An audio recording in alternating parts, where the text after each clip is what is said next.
తను ఇప్పటిదాకా ఈ 78 ఏళ్ళ జీవితంలో 3 స్కోపీలు, ఎండోస్కోపీ, సిస్టోస్కోపీ, కొలోనోస్కోపీ అయినాయి. అట్లాగే 6 సర్జరీలు అయినాయి. 20 ఏళ్ళ వయసులో ఒక సర్జరీ, స్క్రోటమ్ సర్జరీ అయింది. ఆ తర్వాత సర్వైకల్ అమెనెక్టమీ సర్జరీ, వాలిపెక్టమీ సర్జరీ, ఆ తర్వాత 2 కళ్ళు, అట్లాగే వ్యాసెక్టమీ. ఇట్లా 6 సర్జరీలు, 3 స్కోపీలు అయింది. అయినా నేను ధైర్యంగా ఉన్నా. ఇప్పటికీ కూడా నేను ఆరోగ్యంగానే ఉన్నా. జ్ఞాపక శక్తి ఇంకా తగ్గలేదు. మీరు భయపడాల్సినటువంటి అవసరం లేదు. ఎక్కడ ఏ చిన్న ఇబ్బంది కలిగినా వెంటనే వైద్యుడిని సంప్రదించాలి. లేక మన సొసైటీలో ఉన్నటువంటి 4-5 వ్యక్తులు ఉన్నారు, వాళ్ళకి దీని గురించి సమాచారం కొంత ఉంది. మీరు ఫోన్ చేసి కనుక్కొని ఏం చేయమంటారో అడగా. నేను అందుబాటులో లేకపోతే సెక్రటరీ నేను చెప్తాను. ముందుగా మాట్లాడవలసిందిగా డాక్టర్ రవీంద్రనాథ్ గారిని కోరుతున్నాను. దాన్ని శోధించారు. శోధించినప్పుడు మనకు రక్తం గడ్డగట్టేది ఒక ప్రాసెస్, క్లాటింగ్ మెకానిజం అని చెప్పేసి మా వైద్య ప్రకాశం. అయితే దాని లోపల ఒక 10-12 స్టెప్స్ ఉంటాయి. ఫస్ట్ రక్తం గడ్డగట్టడానికి ఫస్ట్ మనకి ఏదైనా కట్ కాగానే అది రా సర్ఫేస్ అనేది ఏర్పడుతుంది. అంటే రక్తనాళాలు కట్ కాగానే దాని లోపల మన రఫ్గా ఉండేటువంటి సర్ఫేస్ కాకుండా అక్కడ ఈ ప్లేట్లెట్స్ అనేవి అగ్రిగేట్, ప్లేట్లెట్స్ అగ్రిగేట్ రకరకాలైనటువంటి రసాయన పదార్థాలు మన శరీరంలో ఉంటాయి. ఒకదాని నుంచి ఒకటి అట్లా అది ట్రిగ్గర్ అవుతుంది. అవి దాని లోపల ఉండేటువంటి లోపం, అది ఈ హిమోఫిలియా. దాని లోపల ఫ్యాక్టర్ 8 లోపం వల్ల ఇది దాని లోపల క్లాటింగ్ మెకానిజం పూర్తిగా కాదు. లాస్ట్ నేను చెప్పాను కదా, ఫైబ్రినోజన్ అంటే దాని నుంచి ఫైబ్రిన్ తయారు కావాలి. ఫైబ్రినోజన్ అంటే దానికి మనకు రక్తం గడ్డగట్టడానికి లాస్ట్ కావాల్సినటువంటి లాస్ట్ పదార్థం ఫైబ్రినోజన్. దాని నుంచి ఫైబ్రిన్ రావాలి. ఆ ఫైబ్రిన్ రావడం లోపల అది దానికంటే ముందున్నటువంటి 8 ఫ్యాక్టర్ లేకపోవడం వల్ల అది పూర్తి కాదు. 8 ఫ్యాక్టర్ వరకు 8 ఆ స్టెప్ వరకు వచ్చేసి అక్కడ ఆగిపోవచ్చు. కాబట్టి అది నాకేంటంటే వయసుతో పాటు అంటే ప్రకృతిలో ఉన్నటువంటి అదొక లోపం మాత్రం. కాబట్టి దీన్ని మొట్టమొదటిగా నేను చెప్పదలసింది ఏంటంటే, మీ పిల్లలకు ఏదో వ్యాధి ఉన్నది అని చెప్పేసి మీరు భయపడకండి. First fact. నాకు పట్టుదల నేను బాధపడను, చాలా సంతోషిస్తాను. నేను మొదలుపెట్టుకునే అవసరం లేదని చెప్పేసి సంతోషిస్తాను, కటింగ్ చేయించుకునే అవసరం లేదని సంతోషిస్తాను. కాకపోతే మీకేంటంటే చిన్నపిల్లలకు అది అయితే ఎక్కడ చిన్నపిల్లలు ఏంటంటే మన ప్రతి వాళ్ళని రిస్ట్రిక్ట్ చేయవలసి వస్తుంది. మనం ఏంటంటే బయట ఆడుకోవడానికి కాదు. బయట ఆడుకుంటే ఏ చిన్నది గీరకపోయినా వాళ్ళకి ఏంటంటే చాలా పెద్ద అర్థం కాకపోతుంది. కనుక ఆ విషయంలో మనం జాగ్రత్తగా ఉండాలి. దాన్ని అది ఒక్క తల్లిదండ్రులే కాకుండా స్కూల్లో ఉన్నటువంటి టీచర్లు వాళ్ళతో పాటుగా చదువుతున్నటువంటి సహ విద్యార్థులు, టీచర్లు, తర్వాత మన చుట్టుపక్కల ఉన్నటువంటి కుటుంబాలు వాళ్ళు కూడా దానికి అది మొత్తం సమాజంగా దీన్ని ఈ రూపాన్ని మనం అధిగమించాల్సి ఉంది. ఎందుకంటే తల్లిదండ్రులుగా మీరు మీ మట్టుకు మాత్రం మీ ఇంట్లో మీరు జాగ్రత్తలు తీసుకోగలుగుతారు. ఆ పిల్లలు బయటకు వెళ్ళినప్పుడు చదువుకోవడానికి వెళ్తారు, మెట్ల మీద కింద పడిపోతారు. ఇట్లాంటివన్నీ కూడా ఉంటాయి. కనుక మొత్తం as a whole society, as a whole మొత్తం సమాజం ఇటువంటి మన లోపాలు ఉన్న వాళ్ళకి మనం సహాయం చేయవలసి ఉంటుంది. ఇది అందుకోసమే ఇప్పుడు ఈ హిమోఫిలియా సొసైటీ అని చెప్పేసి విజయవాడలో దాన్ని నిర్మించాడు. అది చాలా గొప్ప పని. ఎందుకంటే ఈ సొసైటీ ద్వారా ఒకరి నుంచి ఒకరు మనం సహాయం చేసుకోవడానికి మనకు అవకాశం ఉంది. సహాయం చేసుకోవాల్సినటువంటి అవసరం కూడా ఒకరితోనే ఒక ఫ్యామిలీ మాత్రమే as a society, as a whole. తర్వాత ఇప్పుడు ఈ ప్రత్యేకించి ఈ లోపాలకు సంబంధించిన హిమోఫిలియా సొసైటీ, తర్వాత థాలసీమియా సొసైటీ ఉంది. అంటే ఇవి రక్తానికి సంబంధించినటువంటివి. ఇది ఒకరికొకరు సహాయం చేసుకొని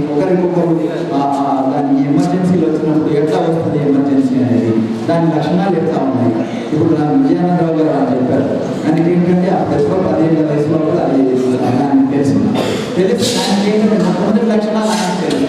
ఇట్లా ఏంటంటే ఇట్లా పిల్లలకి ఏదైనా వచ్చింది, చిన్నది ఏదైనా ప్రాబ్లం వచ్చింది, నడకలో ప్రాబ్లం వస్తుంది, నడకలో తేడా వస్తున్నది, లేదా ఇంకేదో ప్రాబ్లం వస్తున్నది, అలా దాన్ని ఒకరికొకరు అలా తెలుసుకొని దాన్ని ఈ ప్రాబ్లమ్ని సాల్వ్ చేసుకోవాలి. దీనికి ఇదేంటంటే ఇది పూర్తిగా ఒకసారి మందులు ఇస్తే పోయేటువంటి జబ్బులు కాదు. అవసరం వచ్చినప్పుడు మాత్రమే వాటికి ఏంటంటే ఈ ప్రాబ్లం ఎదురైంది, దానికి వెంటనే ఆ ఫ్యాక్టరీ ఇచ్చేసేస్తే అది విదిన్ నో టైం, అది తక్కువ టైంలో అది కంట్రోల్. కాబట్టి ఇది అందరము సొసైటీ, అందరము మొత్తం సమాజం అంతా కలిసి దీన్ని ఎదుర్కోవాల్సి ఉంటుంది. మీరు ఒంటరి మాత్రం కాదు, నేను చేయగలిగిన సహాయం అంటే దానికి నేను వైద్యులుగా మీరు ఉన్నాను. మీ చుట్టుపక్కల వాళ్ళకు, మీ బంధువులకు మీరు చెప్పుకోవడానికి నేను సిగ్గుపడదు. ఎందుకంటే అది మనం సిగ్గుపడినట్లయితే అది ఆ ప్రాబ్లం వచ్చినప్పుడు మనకు తెలియకపోతే మనకు ప్రాబ్లం ఇంకా పెరిగిపోతుంది. కాబట్టి అందరితోనే డిస్కస్ చేయండి, అదేం లోపం కాదు. నేను చెప్పేది దానికి తెచ్చింది బట్టతల నేను ఉన్నదని చెప్పేసి దాచుకోలేను, లేదా దాని వల్ల నాకు నష్టం ఉంది. అట్లాంటిది ఇది ఒక లోపం మాత్రమే, ఇది జబ్బు కాదు. అది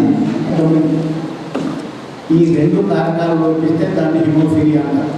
8 ఫ్యాక్టర్ లోపిస్తే దాన్ని హిమోఫీలియా ఏ అని, 9వ ఫ్యాక్టర్ లోపిస్తే అది హిమోఫీలియా బి. మన శరీరంలో ఆ ఫ్యాక్టర్ 8, ఫ్యాక్టర్ 9 ఉత్పత్తి చేసేటటువంటి స్తోమత ఉండదు. మన శరీరంలో ఉన్నటువంటి ప్రోటీన్లు ఆ రక్తస్రావాన్ని ఆపేటటువంటి పరిస్థితి ఉండదు. దానికి కారణం జన్యులోపం వల్ల జరుగుతుంది. నేను నాకున్నటువంటి అనుభవంతో ఈ హిమోఫీలియా మీద సంక్షిప్త సమాచారం తయారు చేశాను. ఆ పాంప్లెట్లు ఇప్పుడు డాక్టర్ రామచంద్ర గారు, ఆ తర్వాత డాక్టర్ సూరి గారు, ఆ తర్వాత ఈ స్నేహ సొసైటీ కార్యదర్శి అయినటువంటి సిద్ధయ్య గారు, మీరు ముగ్గురు కూడా విని ఈ పాంప్లెట్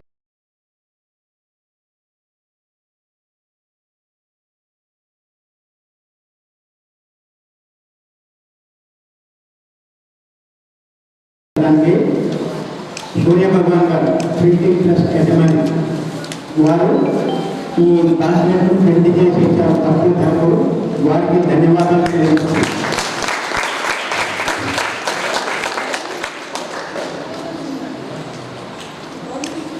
తర్వాత అందరూ ఒక్కొక్క ఇది తీసుకువెళ్ళండి.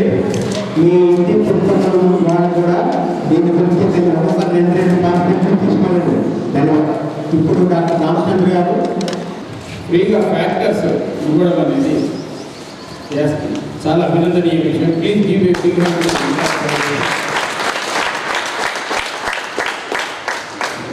దీనిని పురస్కరించుకొని ఈరోజు మనం అందరం ఇక్కడ హిమోఫీలియా మీద ఒకసారి అవగాహన సదస్సు ఒకటి ఏర్పాటు చేసుకోవడం అభినందనీయమైన విషయం. దాదాపు 80కి దగ్గరలో ఉన్న విజయానందరావు సారు ఇంకా ఒక రోహిత్ శర్మ లాగాను, ఒక కోహ్లీ లాగాను ఇంకా నాకెందుకు ఇవన్నీ, నేను ఇంకా ఎక్కువ తిరగడం వల్ల నేను రిస్క్లో ఉంటాను, నేను ప్రయాణాలు చేయడం వల్ల, నేను ట్రావెల్ చేయడం వల్ల, వాళ్ళ దగ్గరికి వీళ్ళ దగ్గరికి వెళ్ళడం వల్ల నా లైఫ్ కూడా రిస్క్లో ఉందనే విషయం విస్మరించేసి నా చివరి క్షణం వరకు నేను ఒక హిమోఫీలియా సఫలంగానే కాదు, నా తోటి బాధితులకు కూడా నేను చివరి క్షణం వరకు అండగా ఉంటాను. వారి డాక్టర్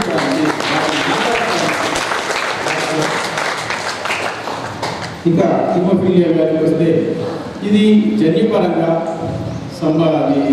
సంక్రమించే వ్యాధి. అంటే there are certain things also, అంటే బిఫోర్ మ్యారేజ్ ఒక కౌన్సిలింగ్ కూడా చేస్తే కూడా వీటిని కొంచెం తప్పించవచ్చు కదా, కొంచెం ప్రివెంట్ చేయవచ్చు కదా అన్నది. కానీ ఈరోజు సొసైటీలో పెళ్లి సంబంధం కుదరడమే ఎక్కువైపోతుంది, అమ్మాయి ఎస్ అనడే ఎక్కువైపోతుంది, అబ్బాయిల పెళ్లిలో చాలా కష్టపడుతుంది. ఇంకా మేము ఈ రకమైన ఒకసారి స్క్రీనింగ్, బ్లడ్ స్క్రీనింగ్ చేస్తాము అని అంటే కనుక వాళ్ళు పారిపోతారు. సో అంటే యాక్సెప్టబిలిటీ అనేది కమ్యూనిటీలో లేదు. సంబంధం కుదిరింది అని అంటే ఒక జాతకాల నక్షత్రాలు ఎట్లయితే కంపల్సరీ చూసుకుంటారో అట్లాగే వీళ్ళ ప్రొఫైల్ కూడా, బ్లడ్ ప్రొఫైల్ కూడా చూసుకునేది కంపల్సరీ మ్యాండేటరీ చేస్తే కనుక చాలా వరకు వీటిని అవాయిడ్ చేయవచ్చు.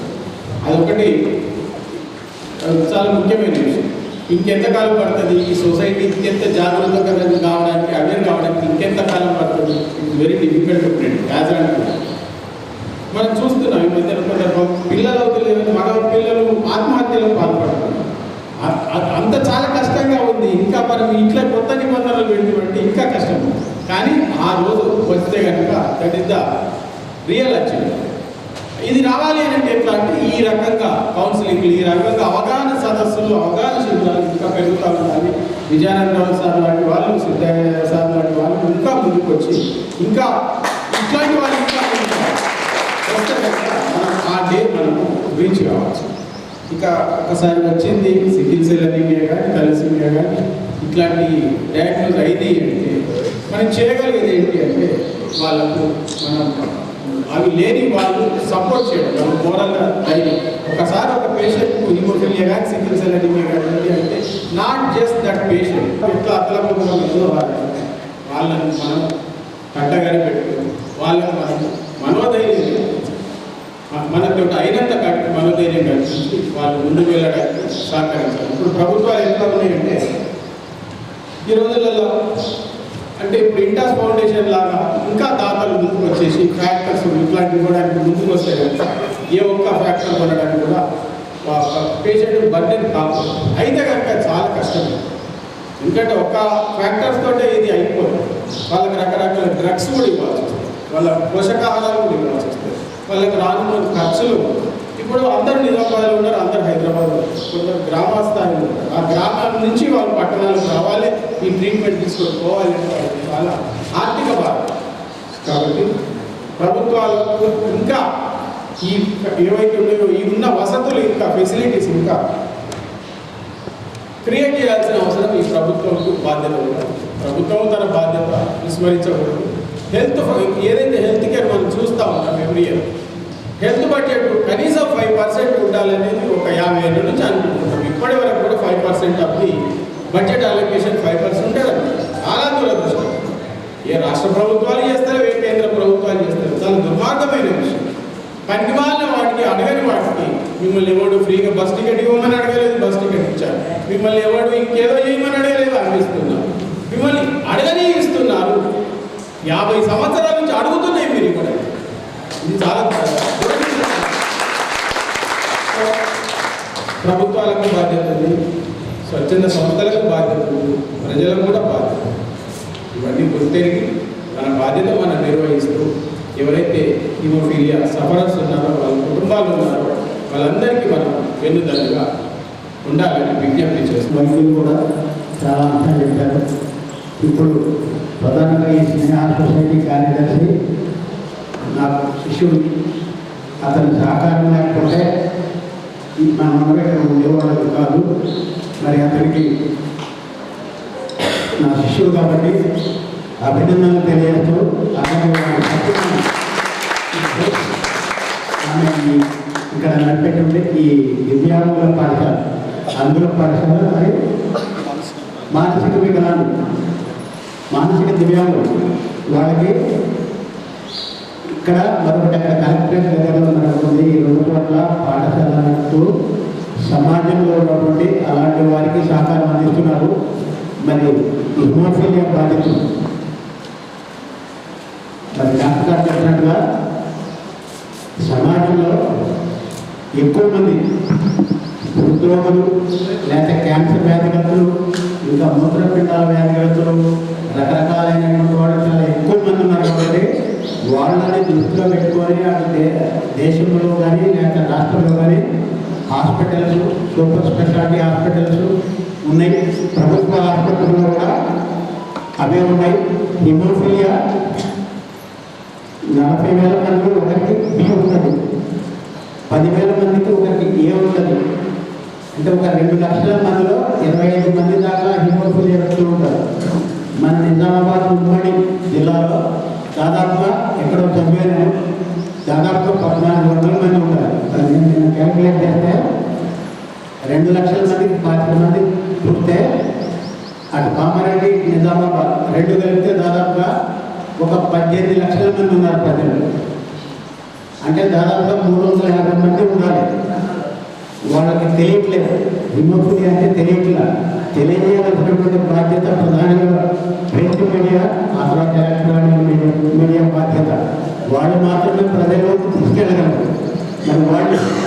మరి దీని విషయంలో పట్టించుకోవాలి. ప్రభుత్వం వాళ్ళు కూడా ఈ హిమోఫీలియా ఎక్కడో నమ్మకాన్ని అనుకుంటారు కదా, వారికి మనం చేసేది ఏదైనా ఉద్దేశిస్తున్నారు. మిగతా అన్ని జబ్బుల కంటే ఇది వాస్తవానికి వ్యాధి కాకపోయినా దీనికి అయ్యే ఖర్చు తలకు మించినటువంటి కాదు. చిన్న వేడి మోకాల్లో నాకు మొదటి రోజు 40,000 నిలవగలిగినటువంటి మెడిసిన్, 2వ రోజు 20,000, 3వ రోజు 20,000, 80,000 ఖర్చు అవుతుంది. ఒక్కసారి బ్లీడ్ అవుతుంది. నెలకి ఒక్కసారి బ్లీడ్ అయిందంటే నా పెన్షన్ అంతా అయిపోతుంది. తినడానికి కూడా ఉండదు. నాకున్న ఆస్తులన్నీ కూడా ఇప్పుడు ఈ సర్వైకల్ వెన్నుపూసలు వెన్నుకోమలు రక్తం గడగట్టి బాడీ అంతా కూడా కలలేదు. అప్పుడు ఉన్న ఆస్తులన్నీ కూడా అమ్ముకోవాల్సి వచ్చేది. మరి ఈ బాధితులు చాలామంది మరి ఏమనుకుంటున్నారో ఏమో తెలియదు. అయితే ప్రభుత్వ వాళ్ళు ఇటీవలి కాలంలో కొన్ని ప్రభుత్వ హాస్పిటల్లో, సార్వజనిక ఆసుపత్రుల్లో ఫ్యాక్టరీ అయినా అప్పుడప్పుడు చూస్తున్నారు. అవసరమైనప్పుడు దొరకట్లేదు. కాబట్టి ప్రభుత్వం కూడా మరి ప్రచారం చేయాలి. సమాజంలో ఇంకా ఎంతమంది ఉన్నారో వాళ్ళందరినీ గుర్తించి ఈ హిమోఫీలియా సొసైటీలో చేర్పించి వాళ్ళకి మందు అందుబాటులో ఉండే విధంగా చేసేందుకు మీరు కూడా ముఖ్యమైనటువంటి బాధ్యత ఉందని చెప్తున్నా. మరి ఇప్పుడు సిద్ధే గారు కానీ ఈ 7 కాకుండా 2016లో 21 మంది వికలాంగులు గుర్తించారు. అందులో మనందరం తెలిసిన విధంగా విజువల్ ఇంపైర్మెంట్ ఉన్న వాళ్ళు ఉన్నారు, హీరింగ్ ఇంపైర్మెంట్ వాళ్ళు ఉన్నారు, లోకోమోటర్ డిజబిలిటీ ఉన్న వాళ్ళు ఉన్నారు, సో ఇంటలెక్చువల్ డిజబిలిటీ ఉన్న వాళ్ళు ఉన్నారు, మెంటల్ ఇల్నెస్ ఉన్న వాళ్ళు ఉన్నారు, తర్వాత బ్లడ్ డిజార్డర్ ఉన్న వాళ్ళు ఉన్నారు. ఆ బ్లడ్ డిజార్డర్లో 3 రకాలైన దివ్యాంగులు, అంటే విభిన్న రీతిలో ప్రతిభావంతులు, డిజేబుల్డ్ అనే దానికంటే కూడా వీళ్ళందరూ కూడా విభిన్న రీతిలో ప్రతిభావంతులని గుర్తించడం జరిగింది. అందులో ముఖ్యంగా తలసేమియా, 2వది హిమోఫీలియా, 3వది సార్లు చెప్పారు సికిల్ సెల్ డిసీజ్ అనేది. ఈ 3 రకాలైన వికలాంగులను అందరూ గుర్తించడం జరిగింది. అదేవిధంగా అదర్ డిజబిలిటీస్లో ఒక 4 రకాలైన వికలాంగులను గుర్తించడం జరిగింది. అంటే మనకి 21 రకాలైన వికలాంగులు ఉన్నప్పటికీ ముందు వికలాంగులకు కావాల్సింది ఏంటంటే వాళ్ళకి కావాల్సింది వాళ్ళ ఐడెంటిఫికేషన్ కావాలి, అంటే సర్టిఫికేషన్. సో మరి ప్రభుత్వము మనకి సర్టిఫికేట్స్ ఇవ్వగలుగుతుందా హిమోఫీలియా వాళ్ళకి? హిమోఫీలియా వాళ్ళందరూ కూడా ఎవరైతే ఈ 21 రకాలైన వికలాంగులు ఉన్నారో వీళ్ళందరూ కూడా సర్టిఫికేట్ ఉంటే మీరందరూ కూడా పెన్షన్కి ఎలిజిబిలిటీ దివ్యాంగులు లాగా. మరి చాలామందికి వికలాంగులు ఏ విధంగా సర్టిఫికేట్ తీసుకుంటున్నారో మరి హిమోఫీలియా పీపుల్ ఎవరు కూడా ముందుకు వచ్చి సర్టిఫికేట్ తీసుకోవట్లేదు అని నేను అనుకుంటున్నాను. ఎందుకంటే నేను జిల్లా వికలాంగుల సర్టిఫికేషన్ ప్రోగ్రామ్కి నేను కూడా ఒక జిల్లా కమిటీ మెంబర్ని. కలెక్టర్ గారు, ఎస్పీ గారు, ఈడబ్ల్యూఓ గారు, నేను, ఒక డిజేబుల్డ్, ఇద్దరు, మొత్తం 5 అందులో కమిటీ సభ్యులు ఉన్నారు. మేము ఒక 5-6 రకాలైన వికలాంగులుగా సర్టిఫికేట్లు ఇష్యూ చేయగలుగుతున్నాము. మానసిక వికలాంగులకు ఇస్తున్నాము, శారీరక వికలాంగులకు ఇస్తున్నాము, అందులకు ఇస్తున్నాము, బదులకు ఇస్తున్నాము. మిగతా వాళ్ళకి మెంటల్ ఇల్లుకి ఇవ్వాలన్నా హైదరాబాద్ ఎర్రగడ్డకి పంపించాల్సిందే. సో చాలా రోజుల నుంచి మేము కూడా అడుగుతున్నాం. ఎందుకంటే మేము ఇలా ఈరోజు అవకాశం వచ్చింది కాబట్టి అదర్ పీపుల్ తోటి మాట్లాడే అవకాశం వచ్చింది కాబట్టి, కానీ మేము ఎక్కువగా మా మానసిక వికలాంగుల గురించి అందరి గురించి చాలా ఎక్కువగా మాట్లాడుతూ ఉంటాము. అలాగే ప్రోగ్రామ్స్ కండక్ట్ చేస్తుంటాము. రాష్ట్ర స్థాయిలో కూడా చాలాసార్లు లాబింగ్ చేయగలిగినాం. కేంద్ర ప్రభుత్వం మినిస్టర్ని అడిగినాను, సార్ హిమోఫీలియా సొసైటీ మీరు అఫెక్ట్ అయ్యి ఈ సంస్థను ఏర్పాటు చేసి దీన్ని మీరు ముందుకు తీసుకొచ్చినారు. 6 సంవత్సరాల కింద సంస్థ ఏర్పాటు చేసిన 2017లో స్టార్ట్ అయింది. దాదాపుగా 8 years అవుతుంది. మరి ఒక రిప్రజెంటేషన్ అనేది కేంద్ర ప్రభుత్వానికి కూడా ఇవ్వండి. మేము ఎన్నోసార్లు జిల్లా సూపరింటెండెంట్ని అడగడం జరిగింది. గవర్నమెంట్ హాస్పిటల్లో 21 రకాలైన వికలాంగులు ఉన్నారు, మీరు ఎన్ని రకాలైన వికలాంగులకు సర్టిఫికేట్ ఇస్తున్నారు? సో వీళ్ళకి సంబంధించిన స్పెషలిస్టులు లేరు మన దగ్గర. మరి వీళ్ళందరూ కూడా దివ్యాంగులే, వీళ్ళందరూ కూడా విభిన్న ప్రతిభావంతులే. మరి వీళ్ళకి సర్టిఫికేషన్ లేకపోతే వాళ్ళు గవర్నమెంట్ సౌకర్యాలు ఏ విధంగా పొందాలనుకుంటారు? పొందలేరు. మరి విజయనగరం సార్ చాలా కృషి చేసినారు. ఎందుకంటే 2 నెలల కింద నా దగ్గరికి వచ్చి ఒక 2-3-4 లెటర్ రాశాను. కలెక్టర్ గారికి, డిఎండిఓ గారికి, రూరల్ ఎమ్మెల్యే గారికి సదరన్ సర్టిఫికెట్ ఉంటే గవర్నమెంట్ పరంగా పిల్లలకి పెన్షన్స్ వస్తుంది, వారి తల్లిదండ్రులకి బెనిఫిట్స్ ఉంటాయి, ఇన్కమ్ ట్యాక్స్ బెనిఫిట్స్ ఉంటాయి, ఆరోగ్య బెనిఫిట్స్ ఉంటాయి. సో అదే కాకుండా వీళ్ళందరూ కూడా ఫస్ట్ పర్సన్లో మరి రాయితీలు ఉంటాయి. ఆ కమిటీలో ఎందుకంటే నాలెడ్జ్ ఉండి వాయిస్ రైట్ చేసే వాళ్ళని కమిటీలో పెట్టుకోవాలి. మనకన్నీ కూడా ప్యాసివ్ కమిటీస్ ఉన్నాయి, ఎందుకంటే ఎవరు కూడా ఆ కమిటీ మీటింగ్ అటెండ్ కావడం, ఛాయ్ బిస్కెట్ కావడం జరుగుతుంది. కానీ ఇలాంటి ఇష్యూస్ మీద కొట్లాడే వాళ్ళు లేరు కాబట్టి తప్పకుండా నేను నాకు అవకాశం వస్తే డిజబిలిటీలో నేను చాలా కాలం నుంచి పనిచేస్తున్నాను. ఎందుకంటే 30 years నుంచి పనిచేస్తున్నాను కాబట్టి నాకు కొంత ఆ డిజబిలిటీ డిపార్ట్మెంట్లో కొంత గుర్తింపు ఉంది కాబట్టి నాకున్న గుర్తింపుతోటి తప్పకుండా రాబోయే కాలంలో మరి నేను ఒకటే అడుగుతున్నాను విజయనగర సార్ గారిని. సార్ నేను 30 సంవత్సరాల నుంచి మీకు తెలుసు డిజబిలిటీ కోసం పనిచేస్తున్నాను. సో హిమోఫీలియా కూడా ఒక టైప్ ఆఫ్ డిజబిలిటీ కాబట్టి సో తప్పకుండా నన్ను కూడా అందులో భాగస్వామ్యం చేయండి. నేను ఎక్కడ మీరు అవేర్నెస్ ప్రోగ్రామ్స్ పెట్టినా నేను మొబిలైజేషన్ పార్ట్ నేను చూసుకుంటాను. జస్ట్ మీరు డాక్టర్ లాంటి వాళ్ళు వచ్చి వాళ్ళకి అవగాహన కల్పిస్తే చాలామంది ముందుకు వచ్చి నేను రీసెంట్గా ఒకసారి చూసిన 2 years ముందు మన దగ్గర కలెక్టర్ ఉంటాడు. ఆ కలెక్టర్ గారు ఏం చేసిందంటే 26 January రోజు అన్ని స్టాల్స్ వేస్తారు. మాకు HIV ప్రాజెక్ట్ కూడా ఉంది. HIV స్టాల్కి వచ్చి ఆయన రక్త పరీక్ష చేయించుకున్నాడు, HIV స్థితి తెలుసుకోవడం కోసం. ఆయనకి బ్లడ్ ఆగలేదు. చాలాసేపు అందరూ భయపడిపోయినారు, మా వాళ్ళు చేస్తున్నారు. ఎందుకంటే మా టీఐ నుంచి మా జిఎన్ఎం ఆమె కూడా రాంగ్గా పిక్ చేసిందా అని చెప్పేసి భయపడ్డారు. మరి తనకు కూడా ఉంది, చాలాసేపు కష్టపడ్డా కానీ ఆగలేదు, బ్లడ్ అనేది ఆగలేదు. కాబట్టి ఇలాంటివి చాలామందికి తెలుసు. మరి చిన్నప్పుడు అంటే చాలామందికి ఏంటంటే గ్రామీణ ప్రాంతాల్లో ఆడుకుంటూ ఉంటారు, ఎవరికైనా దెబ్బలు తగిలితే మరి వాళ్ళు రక్తవాకపోతే ఒక డాక్టర్ దగ్గర పోతారు. చాలామంది అవకాశాలు లేక ఏమి దెబ్బలు తగిలించుకోకుండా ఉండాలంటే మరి చాలామంది వాళ్ళు ఆ స్థితిలో ఉంటారు. సార్ చెప్పినట్టుగా మరి మన దగ్గర కొంతమందినే బయటకు వచ్చినారు, ఐడెంటిఫై అయినారు, మిగతా వాళ్ళు కాలేదు. అంటే ఉన్నప్పటికీ కూడా వాళ్ళు ఐడెంటిఫై కాలేదు, ఎందుకంటే వాళ్ళు ఆ ప్రమాదాన్ని పసిగట్టలేకపోతున్నారు. కాబట్టి సో దీని మీద అవగాహన అనేది చాలా అవసరం. తప్పకుండా నాకు అవకాశం వస్తే నేను కూడా మీ కార్యక్రమాలు బాగా అవుతానని చెప్పేసి తెలియజేస్తూ, ఎవరైతే హిమోఫీలియా బాధితులు ఉన్నారో వాళ్ళకి నెలకి 10,000 రూపాయలు పెన్షన్ ఇస్తున్నారు. అట్లా మాకు కూడా మన ప్రజలు చేశారు. ఏపీ గవర్నమెంట్ చేస్తున్నారు, మన తెలంగాణ గవర్నమెంట్ పోరాడుతున్నారు. ఆ డిజబిలిటీ సర్టిఫికేట్ మీద పోరాడుతున్నారు. మా వాళ్ళు కూడా గ్రూప్లో ఎప్పుడు ఇస్తారని అడుగుతున్నారు. వాళ్ళు ఇంకా స్పందించట్లేదు. మనం గట్టిగా ప్రయత్నం చేద్దాం, ఖచ్చితంగా దాన్ని తీసుకోవడానికి ప్రయత్నం చేద్దాం. ఇప్పుడు ఇంటాస్ ఫౌండేషన్ నుంచి వచ్చినటువంటి మిత్రులు దానికి నోటిఫికేషన్ మేము చేస్తాము. రీసెంట్గానే రాయపూర్లో ఇవ్వడం జరిగింది. మా ఉస్మానియా హాస్పిటల్ కూడా మన హైదరాబాద్ నుంచి ఇవ్వడం జరిగింది. దాని తర్వాత హిమోఫీలియా అసిస్టెన్స్ ప్రోగ్రామ్. సో గత 2-3 సంవత్సరాలుగా మేము ఈ ప్రోగ్రామ్ని చేస్తా ఉన్నాం. ఇది 2వ మీటింగ్ నిజామాబాద్లో. ఇంతకుముందు అక్టోబర్లో మేము చేశాను, డాక్టర్ గారు వచ్చారు. సో ఈ ప్రోగ్రాంలో ఈ హిమోఫీలియా ప్రోగ్రాంలో భాగంగా ఫ్యాక్టర్స్, తర్వాత ఫిజియోథెరపీ కిట్స్, తర్వాత ఇండివిజువల్ టెస్ట్, తర్వాత ఫ్యాక్టర్స్ టెస్ట్, ఆ తర్వాత జెనెటిక్ కౌన్సిలింగ్స్, డాక్టర్ కన్సల్టేషన్స్ ఇవి మేము చేయించడం జరుగుతుంది. ఇవన్నీ కూడా ఉచితంగానే ఇంటాస్ ఫౌండేషన్ ద్వారా చేయించడం జరుగుతుంది. మా ఇంటాస్ ఫౌండేషన్ అనేది ఇంటాస్ ఫార్మా వాళ్ళ సిఎస్ఆర్ ఇనిషియేటివ్. సో వాళ్ళ నుంచి మేము లబ్ధి పొందుతున్నాం కాబట్టి, అంటే సొసైటీ నుంచి లబ్ధి పొందుతున్న ఇంటాస్ ఫార్మా సొసైటీకి ఏదో చేయాలనే ఉద్దేశంతో ఈ సిఎస్ఆర్ వాళ్ళకు తీసుకురావడం జరిగింది.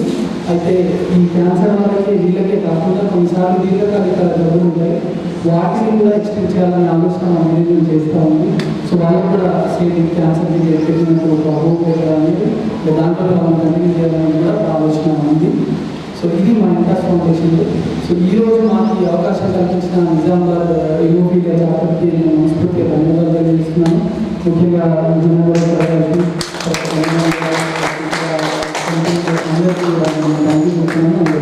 Doctor Ravindranath sir, doctor Ramachandra sir, ఈ ప్రైమ్ తీసుకొని వాళ్ళకి అవగాహన ఇచ్చి మా దగ్గరికి వచ్చింది. Thank you sir.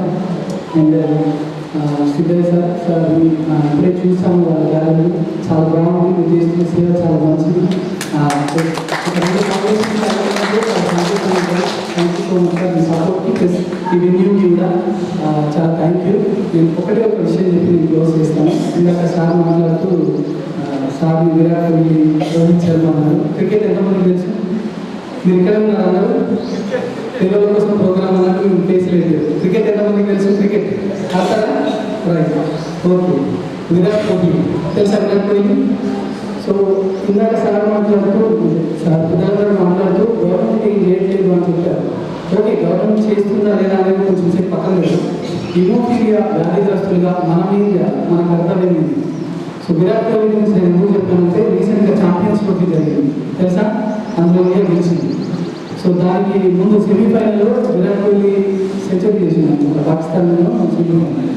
So 100 రన్లు century, 100 run కదా, మా దేశంలో అయితే 100 రన్ అవునా? రైట్, 100 రన్లలో 54 రన్లు సింగిల్స్ తీశారు. సింగిల్స్ అంటే ఒకటే కొట్టి అక్కడ 22 గంటల పిచ్ని కొట్టాలి, ఇక్కడ నుంచి అక్కడ అట్లా 54 సార్లు కొట్టింది. ఈ 54 సార్లు కాకుండా ఎదురు ఉంటాడు కదా, ఒకసారి కూడా ఇదే కొట్టాలి కదా, వాడు పట్టిన కూడా కొట్టాలి కదా, దాదాపు దాని సింగిల్స్లో ఉన్నారు అంటే 50 కాకుండా ఇంకేముంటారు తెలియదు, కౌంట్ చేయలేదు. సో ఆయన బిజినెస్ చూడాలి. సో అంత క్రికెట్లో అంటే ఆయన ఎంత వర్కౌట్ చేసి ఉన్నా, ఎంత కష్టపడున్నా, రోజు పొద్దున్న లేచి గంటలో 2 గంటలు జిమ్ చేసినా లేదు. సో అదే రీతిగా హిమోఫీలియా ఉన్న మనమందరము రోజు అట్లీస్ట్ ఒక 15 to 20 minutes ఫిజియోథెరపీ చేయగలిగితే ఒక 15 నిమిషాలు, 20 నిమిషాలు మీకు ఆల్రెడీ అవగాహన. లాస్ట్ టైం మేము పెట్టినప్పుడు ఫిజియోథెరపీ కిట్స్ ఇచ్చాం, అప్పుడు అవగాహన చేశారు. సో ఇలాంటి అవగాహన తీసుకుంటాం మనం. మన కోసం మనం కొంచెం ప్రయత్నం చేస్తే మనం కొంచెం యాక్టివ్ ఉంటాం. సారు సీక్రెట్ అదే అనుకుంటున్నాను తెలిసి 8 సంవత్సరాలు అంటే సార్ చాలా జాగ్రత్తగా తీసుకుంటాం. చాలాసార్లు నేను సార్తో మాట్లాడుతున్నప్పుడు సార్ చెప్పే విషయాలు, తన ఎక్స్పీరియన్స్ అది ఎందుకు వచ్చింది అంటే తను తీసుకునే జాగ్రత్త. సార్ మనం తీసుకోకపోతే వేరే వాళ్ళు చేస్తే వేరే వాళ్ళు చేస్తారు. ఆల్రెడీ ఎంపీ గవర్నమెంట్లో వాళ్ళని గుర్తించిన వాళ్ళకి పెన్షన్ ఇస్తారు. మేబీ పెద్దలందరి ప్రయత్నాల వల్ల మనం కూడా రావచ్చు, అడుగుతున్నారు. సో అది వస్తే బట్ మన కర్తవ్యం యాజ్ ఏ హిమోఫీలియా ప్రతిసారి డాక్టర్ ప్రత్యామ్నాయం కాదు. ప్రతిసారి వచ్చి మనం డాక్టర్ తీసేస్తే మీరు నివేదిక టెస్ట్ ఎందుకు తీసుకుంటారు తెలుసా? తెలుసా ఇంకా నివేదిక టెస్ట్ ఎందుకో తెలుసా? డాక్టర్ ఎక్కువైతే యాంటీబయాటిక్స్కి ఆపోజిట్లో వస్తాయి ఇన్హిబిటర్స్, వాటిని ఇన్హిబిటర్స్ అంటే అప్పుడు మీకు డాక్టర్ పనిచేయదు. సో అది తీసుకోండి. సో ఉన్నాయని లేదా అనేది మనం డిస్ట్రిక్ట్ చేస్తుంది. సో అందుకే ఎక్కువ డాక్టర్ తీసుకొని మనం ఇబ్బంది ఆ ఊళ్ళో చిన్న బాక్స్ వస్తే కూడా తగ్గకుండా వ్యవసాయం ఎక్కువ వచ్చి డాక్టర్ 500 ఎనిమిది లోపం అయితే ఆయన 3000 తీసుకుంటారు. ఆయన దానికి అనిపిస్తారు కొన్ని అవసరం లేదు. నేను చెప్పాను కదా, ఒక్కసారి ఎడమకాలు, కుటుంబాలు, మోకాలు, చీరలో రక్తస్రావం అయితే నాకు వచ్చిన టెన్షన్ మొత్తం పోతుంది.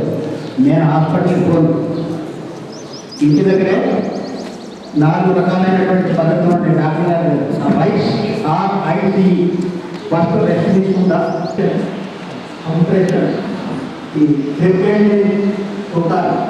మరీ గట్టిగా కాకుండా చుట్టి కదలకుండా ఉంటే బ్లీడింగ్ కాకపోతే హైదరాబాద్ తీసుకొచ్చారు. అట్లాగే